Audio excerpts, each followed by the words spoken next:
இன்றைய தவக்கால சிந்தனை மன்னிப்பு. இன்றைய செயல்பாடு தீரா வருத்தத்தில் உள்ளாக்கிய ஒருவரை உளமாற மன்னித்தல்.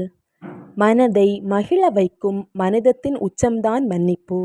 வாழ்வில் உயர்வான நிலைகளை அடைந்தாலும் நம்மிடம் இருக்கக்கூடிய மனத்தாங்கல்களையும் மன வருத்தங்களையும் களைய இயலவில்லை என்றால் மன்னிக்க இயலாத உள்ளங்கள் ஒருபோதும் மாற்றம் பெறாமலே இருக்கும்.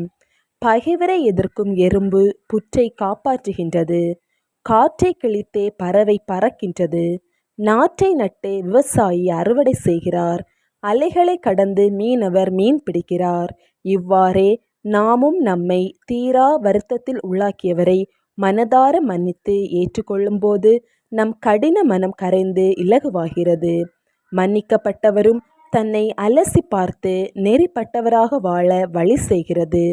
புனித 2ஆம் ஜான் பால் திருத்தந்தையாக இருந்தபோது அகமது அலி அசா என்ற இளைஞனால் சுடப்பட்டு தீவிர சிகிச்சைக்கு பின் சிறையில் இருந்த இளைஞனை நேரில் சென்று திருத்தந்தை மன்னித்தார். புனித மரிய கொரட்டி அலெக்சாண்ட்ரா என்ற இளைஞனால் 18 முறை கத்தியால் குத்தப்பட்டு குற்றுயிராய் மருத்துவமனையில் இருந்தபோதும் தன்னை குத்தியவரை மன்னித்து மரித்தார். செயல்படுத்துவோமா? தீரா வருத்தத்தில் உள்ளாக்கிய ஒருவரை உளமாற மன்னிப்போம்.